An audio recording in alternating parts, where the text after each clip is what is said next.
Just like out of the blue, I'm Italian. You don't want to start a luggage line with an Italian in the room. I cannot assure you that all your bags will be there when you want to pick them up. No, I'm kidding, I'm kidding. So I know that I'm disappointing you, actually. Most of the time when I go on a stage and people don't know me, they are expecting this beautiful French lady. And then they realize, oh, Simone, not Simone. And in Italy, actually, it's a guy name. It's not a female name. So it's useful on forums, by the way. You write something and everybody answers. I don't know why. Should be, you know. Anyway, I'm happy to be here. I have to say that I was having breakfast this morning with some of the Alfresco guys. The atmosphere, the vibe is really, really nice. I think that they make a wonderful team, and I'm sure that you are already experiencing this. And I've also heard that some of you worked very hard last night. Let's put it this way. I wasn't around. I was working for real, not, you know, not the thing that you did. But hopefully you are awake, you had your coffee, and you're ready to hear some ramblings from me. So what I want to talk about today is a few things. I assume that all of you are familiar with cloud computing. Most of you are, my understanding, have technical backgrounds. So I will assume that you know some of those things, and I will try to dig into a few others and try to make this possibly interesting. Let's see if this one works properly. Yes. So one of the reasons why cloud computing is so hot and has been so hot in the last few years is probably not the reason you might think about when you first pose the question. Some people say, you know, the new thing, everybody's talking about it. There are a lot of promises around cloud computing. But what is really interesting about computing? Why are companies adopting it? Why are startups adopting it? That's, you know, the initial batch of early adopters. And now why enterprise companies are adopting it.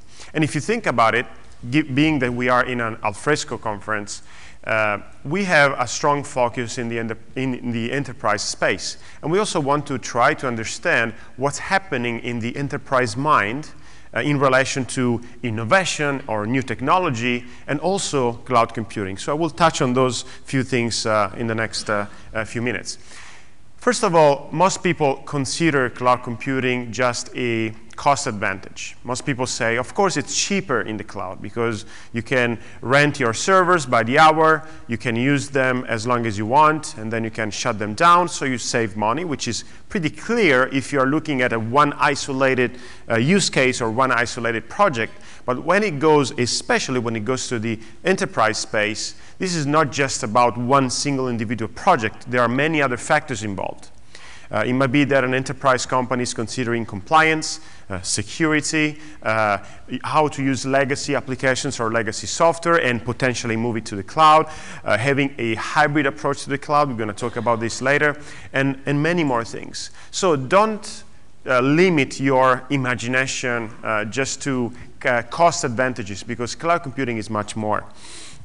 And I love this picture here because it represents the need for us, especially for technical people, to keep our stuff close to our body. We want to touch our servers, we want to have our storage at hand just in case, we want to plug cables, etc. I actually did it in my past life, professional past life. So a few years ago, before moving to Amazon, I was a sysadmin, a CTO for a few years, and I was dealing with all this stuff. And it was cool, of course. It was fun, but it was also cumbersome because you had to deal with those things, which means you didn't have any flexibility, you weren't enjoying virtualization as much as you wanted to, and of course you were limited by the physical world.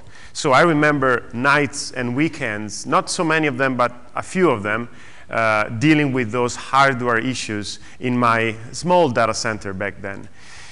So most of the time we should ask ourselves, do we really need to touch our infrastructure? Do we really need to have this sense, this feeling of control to make use of it? So we have to kind of change our mindset a little bit to understand why cloud computing can really bring benefits to our environment.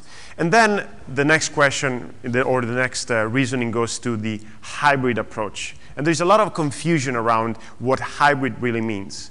If you think about the word hybrid, it's pretty simple. Hybrid means you're doing some of this and some of that. You're mixing two things together. Pretty simple. So in the case of cloud computing, a hybrid approach literally means I'm doing some stuff in the cloud and some other stuff maybe on premises or maybe in my original environment. But we're not just talking about I have my, let's say, 10 projects, and my 11th project, the new one, you know what? I can do it in the cloud. That means you are just doing isolated things in 2 different environments.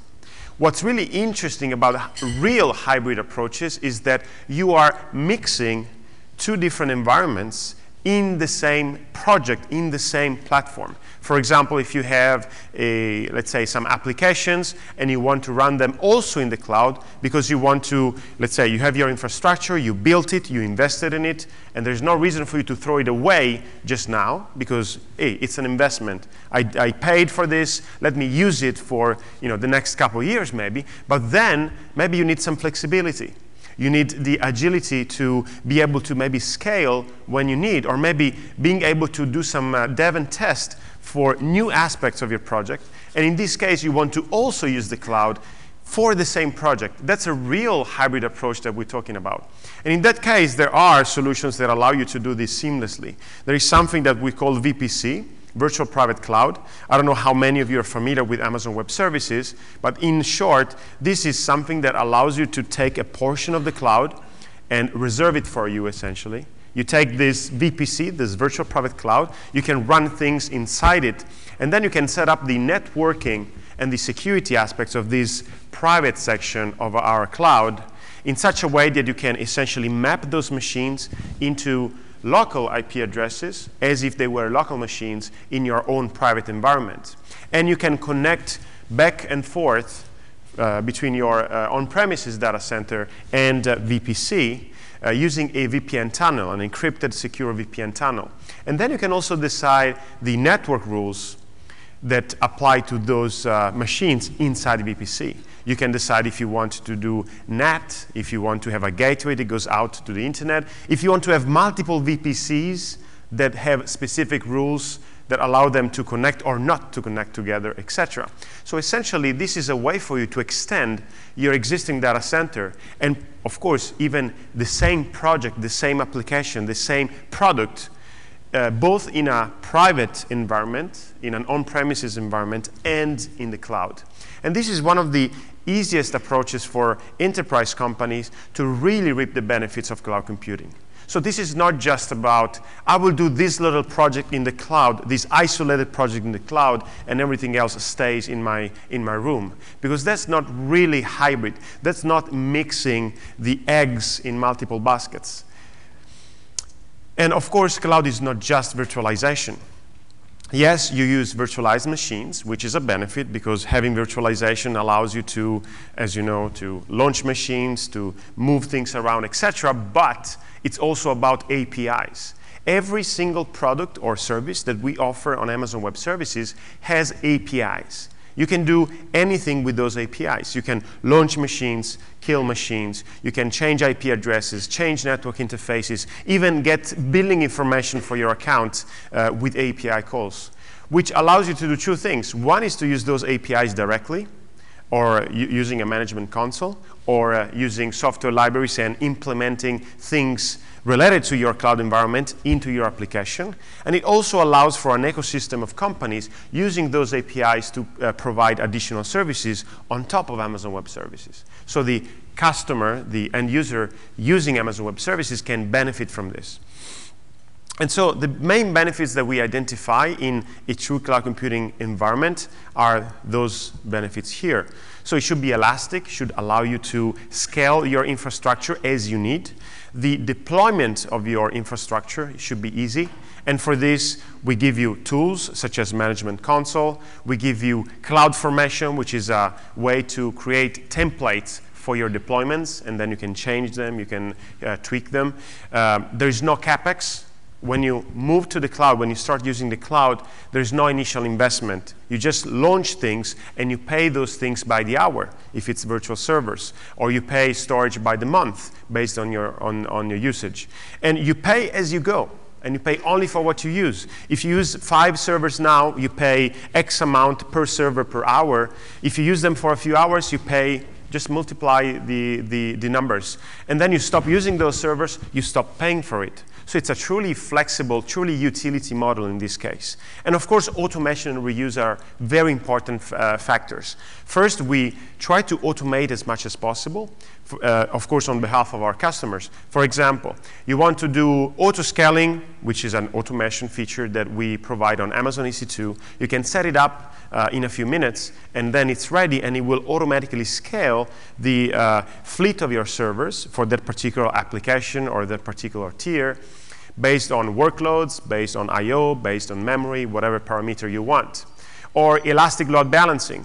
So we realize when we grow our infrastructure and our customer base that many customers come back to us and tell us, hey, you know what? We're using AWS, we like those, this and that, but we don't want to manage databases, or we don't want to set up our own elastic load balancer, our own load balancer. So we create those solutions based on customer feedback. So customers say, we run a lot of web stuff on Amazon Web Services. We don't want to run load balancers. So we create an elastic load balancer that you can set up in a few clicks. Or we don't want to run databases. We have something called Amazon RDS, a managed Yes SQL offering. And Yes SQL, I mean the relational databases, as opposed to no SQL. And so automation is a very important part of our platform. And of course, reuse of components. If you need to create an object store, it takes years, well, not years, let's say years in development time, maybe weeks for your team to create it before you can even start doing your project. Instead, you can reuse those components, which is essentially the multiple services that we provide. This is an idea of how quickly Amazon S3, in this case, the storage service that we have, is growing. This is the number of objects in billions that we are storing on Amazon S3. As you can see, it's growing quite quickly year over year. The information there is from Q4 2011. And actually, in June 2012, we surpassed a trillion objects on Amazon S3, with peaks of more than 3.5 billion objects created every day. So this is to give you an idea of the size, the scale of cloud computing today. And when we talk about compute, for example, we have multiple types of machines that allow you to not only take a general purpose machine with an average amount of CPU and memory, but also to take specialized machines. And a good example is Instagram. You probably know Instagram. It's a company that runs 100% on Amazon Web Services. And by the time it was bought, like almost a year ago now, I think, they had 13 or 14 engineers, I don't remember the exact number, and more than 50 million users. Just think about this number alone. 13 engineers, 50 million users. So more than 3 million users per engineer. Imagine yourself, like in your position, and imagine that you're responsible for 3 million users. That would be awesome. And of course, this is made possible because those engineers didn't have to build their infrastructure or manage the infrastructure by themselves or plug cables around. They were able to just, with a nice web interface, launch thousands of machines on Amazon Web Services. And in their case, they were specializing their infrastructure by using high CPU machines or high memory machines or cluster compute machines, machines that we provide, that those machines have specific features that make them interesting for specific workloads. What about networking? I told you about the virtual private cloud, which is a key feature for enterprise customers. And in fact, one of our enterprise customers, Netflix, is now almost 100% on Amazon Web Services. And if you think about Netflix, it's a big company. Why should a huge company like this still use public cloud? That's one of the questions we got asked all the time. Well, Netflix, back in 2009, more or less, they decided to invest heavily on video on demand. And when they were doing so, they realized, hey guys, we have only one data center. If we are really investing everything in this, we cannot afford to have all our stuff in one single data center, because if that data center goes down, our business is essentially doomed. So they started exploring the possibility of buying additional data centers. A second one initially, and then a third, and a fourth, and a fifth one along the way. And then they realized this is going to take too long. because it takes months, maybe even years, to close all the details in buying a new data center or getting some rack space. And second, of course, it's going to cost a lot of money. And we have to make a huge initial capital investment without knowing if this business is going to thrive or not. So that's when they decided to move everything to Amazon Web Services. And again, in most cases, in the enterprise world, when you want to move to a new infrastructure, being the cloud or being something else, you need years to do so. You need to plan for a proper migration that doesn't disrupt your business. So there's nothing like all or nothing, do it overnight or doesn't work. You actually have to migrate gradually. That's what they've been doing in the last few years. Security, another very important aspect. You might say, what about security in the cloud? Is it secure enough? Well, I think that when guys like Nasdaq, FinCloud, are doing things on Amazon Web Services, this is a testament of how secure the cloud can really be. And they're using a combination of VPC and some custom setups that they did on top of our services to make sure that they can offer those financial services to financial companies in a very secure way. So when you look at many aspects of IT, backups, disaster recovery, uptime or high availability, business agility or upgrades or cost and everything else, all those aspects all together, they are essentially an important, a fundamental part of any IT business. And those aspects, you can easily figure them out in the cloud and set them up in a way that is satisfying for you. As an example, Shell, a huge enterprise company, and a company that has huge requirements and very strict requirements when it goes to security, compliance, distribution, high availability, etc. Shell has been using AWS since 2010 and very successfully. They have something called the foundational platform, which is essentially a platform, an internal platform that all of their teams can use to deploy their software, their application. This platform is now, well, since 2010, is 100% supported and certified on AWS, which means any team at Shell at any time can decide to deploy either on premises if they have capacity or in the cloud if they want to. And Samsung, another huge company. Samsung, of course, is a global company. They're using us in multiple parts of the world. And in specific, this example is about Smart Hub, which is an application that runs on TVs, on smartphones, on tablets. And this application is essentially a multimedia application that shares multimedia or other types of information with customers. And by running this on Amazon Web Services, they saved $34 million in upfront costs, in capital costs, and they reduced their operational costs by 85%. Incredible cost savings. But at the same time, they were also able to meet their SLA requirements. They had requirements in which they had to be up and running for at least a certain amount of time, and they were able to meet those requirements. Or even, let's talk about much more bolder missions, like the ones in Mars. So NASA is a big customer of AWS. They're using us for multiple projects. And if you've been following lately what has happened on planet Mars, part of that mission, the data crunching that happens on Earth, is actually run on Amazon Web Services. So I could spend even hours by telling you about the management console, telling you about the multiple SDKs that you can use to develop software on top of AWS. I could spend even days by telling you about all our nice acronyms. I don't particularly like acronyms, and I'm sure you don't either. So I won't tell you, S3, RDS, EC2, all those things. But I want to give you another idea instead. Any of those blocks, any of those services, is a specific building block that you can use to build your infrastructure. Not to always silence your phone when you're going to speak in a keynote, even if it's your wife. Let me silence this to make sure. Sorry, wife. So she's going to be upset. She's Italian, so you know how Italian ladies can be. Anyway, so if you look at those building blocks, each one of those is a specific service that has a function in an architecture that makes sense. For example, EC2 is virtual servers on demand. S3 is internet storage. RDS is a managed database. VPC is the virtual private cloud I told you about.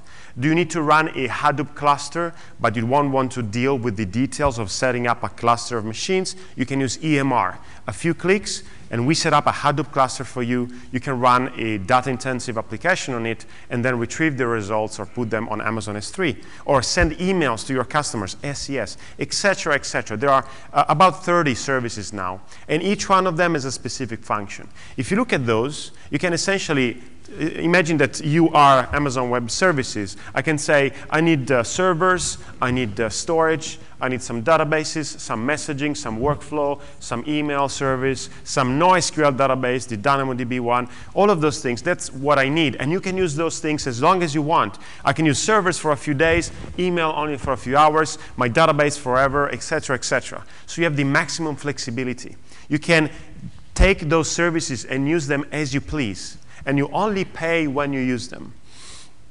So that's what creates an ecosystem of providers, of system integrators, of ISVs around it, because we have APIs, remember? So it's very easy for those companies to integrate their services and their products with AWS. And of course, one of the examples is Alfresco, and also big enterprise companies like SAP, Oracle, Red Hat, IBM, Microsoft, etc. All of those companies are partnered with AWS, and they offer their solutions, their software, their applications, their consultancy services, etc., on top of AWS.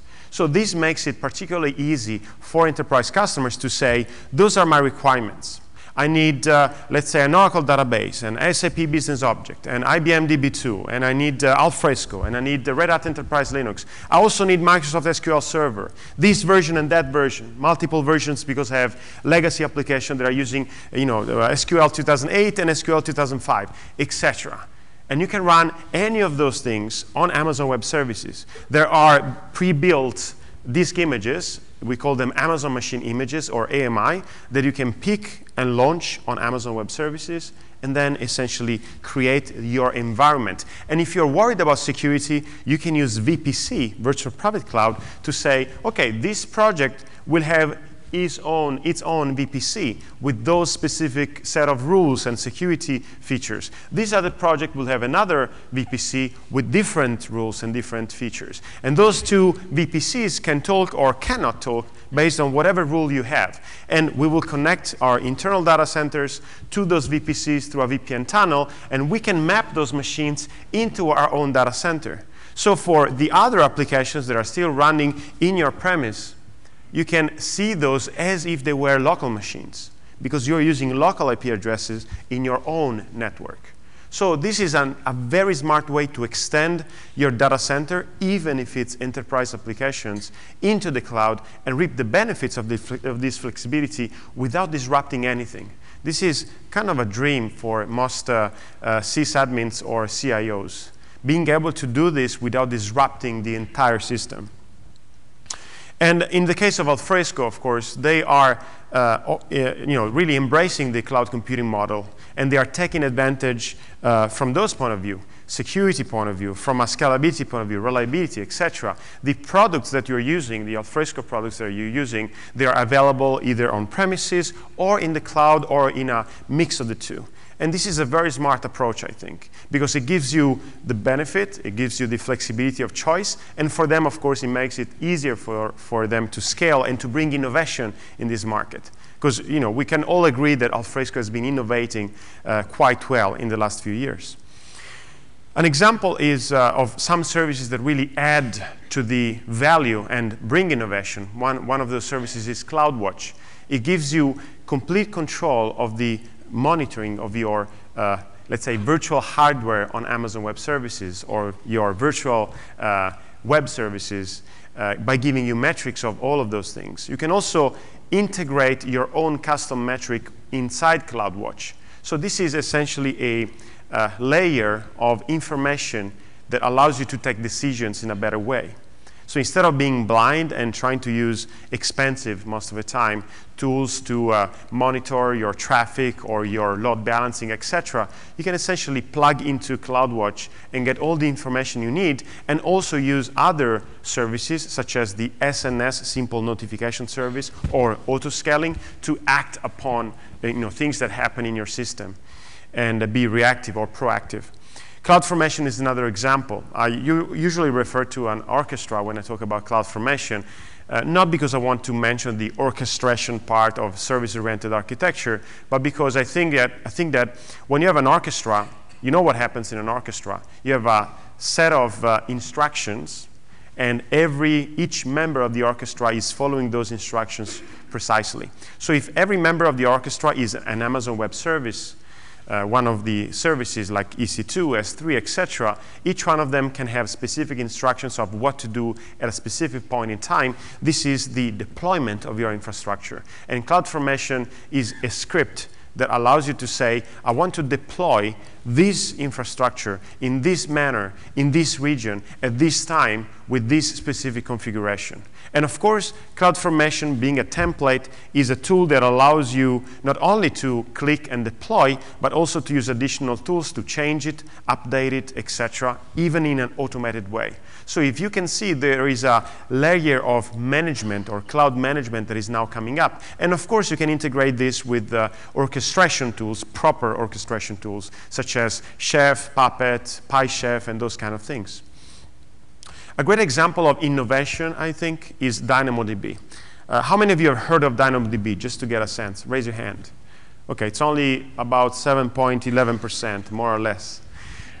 So DynamoDB is a NoSQL database. It's a key value store. What's interesting about DynamoDB is that when we started designing it from scratch, we thought, OK, what do companies need in the NoSQL space? What's their special need? What's something that they cannot easily do today?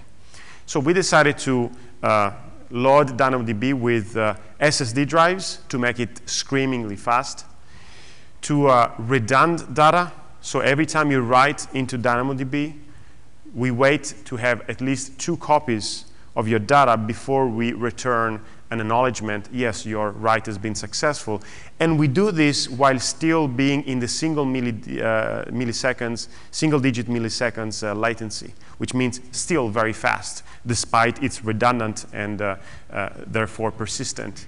And then we also wanted to let you tweak your performance by essentially turning this on, sorry, not on and off, like from the minimum to the maximum. There's essentially no maximum. You can start from 0 and you can get to hundreds of thousands of reads and writes per second just by telling us, how much performance do you want? 5 reads per second? OK. Now, all of a sudden, you are scaling like crazy. And we have examples like this, like very successful commercials that are played online, or even huge enterprise companies that are doing massive scale campaigns or activities. You sometimes need to tweak it to hundreds of thousands of reads and writes per second. And you can do so by just telling us with one API call or through the management console, give me 100,000, enter. This is the amount of performance I want. And we do everything else in the back end. How amazing is this? In the NoSQL space, try to do this on your own.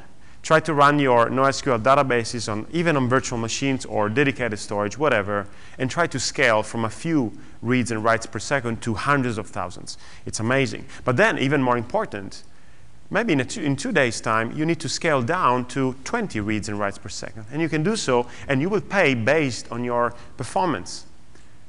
Can you do this with physical hardware? I don't think so.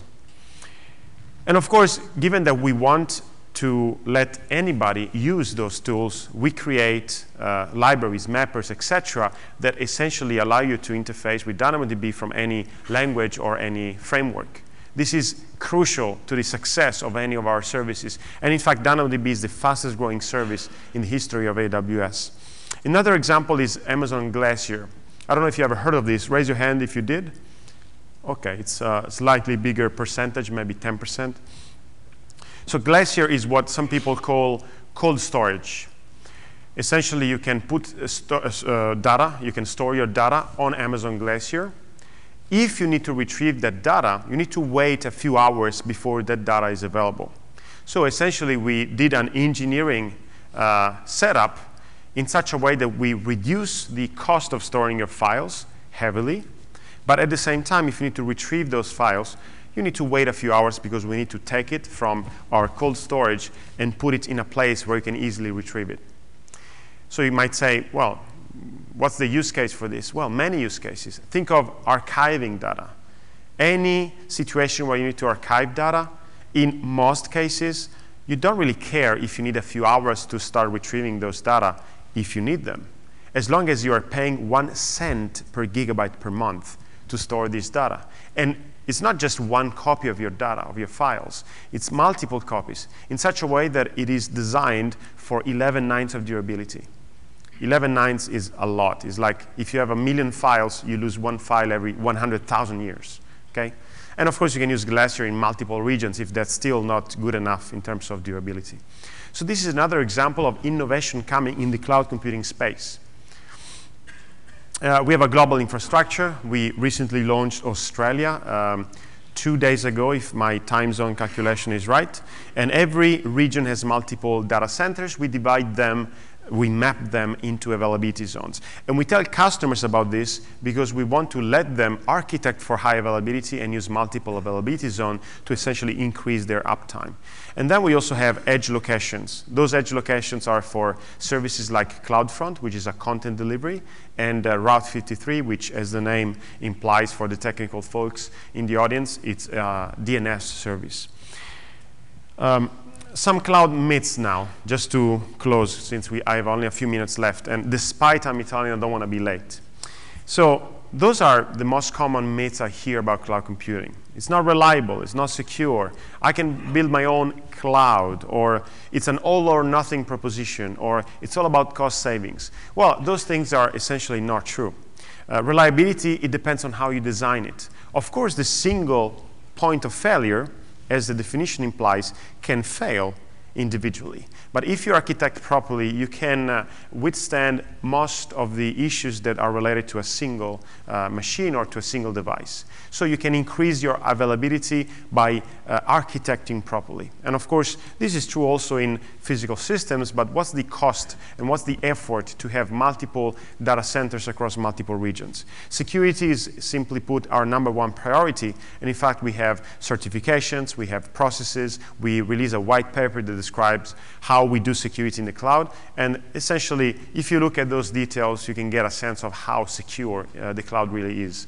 And your own cloud is actually a bad definition, because if you build something and just label it cloud, you don't necessarily get the flexibility or the cost savings or the ability to pay by the hour for what you use. Because if you build something by yourself, those machines are going to stay there, you paid for those, and you're going to keep paying for those if you use it or not. So there's no flexibility and no pay-per-use approach to a physical infrastructure that you own. So those benefits are not real.